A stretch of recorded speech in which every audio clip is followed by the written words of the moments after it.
Legislative Update by Alec Libin. This issue's legislative update includes 3 photos. The first of the 3 is an outdoor photo with much of the east side of the U.S. Capitol building visible in the distant background.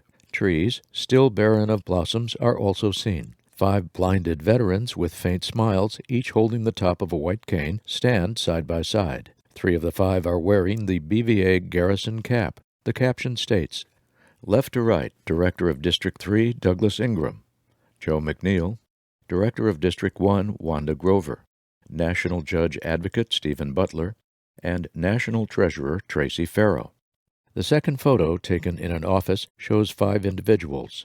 The 3 to the right are all holding canes. The lady in the middle is sporting a cane, but not a cap. The gentleman to the far right also has an overcoat draped over his left arm. Moving left to right, the first 3 are smiling broadly, and the other 2 only faintly. The caption reads, "Left to right, BVA Director of Veterans Benefits, Dwayne Driscoll. Representative Jennifer Kiggins, Republican, Virginia, District 2. Wanda Grover. Director of District 4, Wade Davis, and Joe McNeil." The final photo is a side view of a group of 9 individuals, half of whom are wearing service caps, seated at a long table. One of the seated men and women is Joe McNeil. Each has a table microphone and a name card in front of them.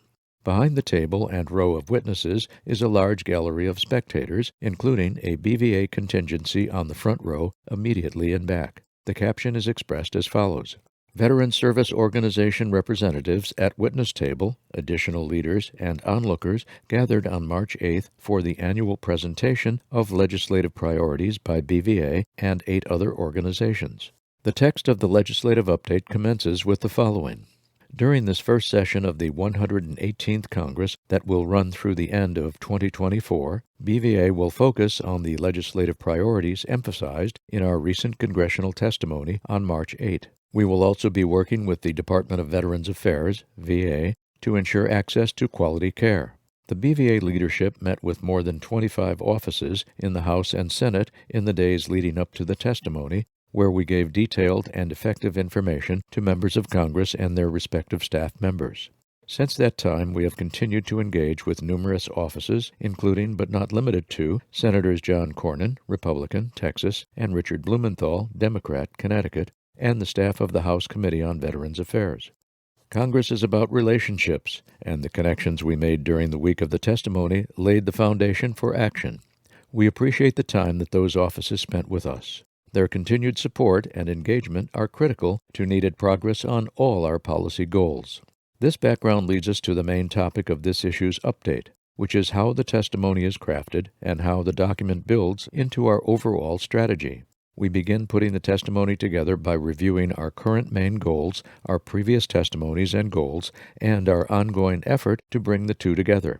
We then engage with staff in Congress to find out what their priorities are and come up with a plan to best influence offices and frame our issues. The testimony is important because it provides a solid reference document that can act as the basis of further engagement. President McNeil's testimony is also important because it can serve as a gauge of interest for issues. For example, this year, most questions asked by the committee members related to accessibility and service dog protections. Having had this experience allows us to identify which members are interested in which issues and how to leverage their interest. Once the testimony and Capitol Hill visits were concluded, the BVA Government Relations team conducted follow-up meetings on the Hill and fielded questions from congressional staff. These meetings allow us to guide offices in the direction we believe to be best and gain further information into the way they think. For example, a senator's staff member inquired about Braille, ADI, and accessibility issues for the VA and asked for BVA's input and guidance. The chief reason these engagements are important is that while staff are highly knowledgeable, perhaps experts in their field, and the government regulations affecting that field, they often lack the narrower subject matter expertise. It is akin to a general practitioner knowing how the heart works and a cardiologist knowing how to heal a heart after a heart attack. These engagements result in various types of actions. An example would be a letter directed to VA signed by several members of the Veterans Affairs Committee. Such letters can refine the language in a bill and increase awareness of the importance of the issue in question, both at VA and in Congress. They are also important because they signal to VA the priorities and interests of Congress with respect to an issue, and if a response is requested, that response provides greater clarity into VA's course and goals. The response also provides Congress with an easy reference on which to base further inquiries, possible support, and requests for corrections. All these efforts and actions build into BVA's strategy to produce results in the form of legislation or regulation.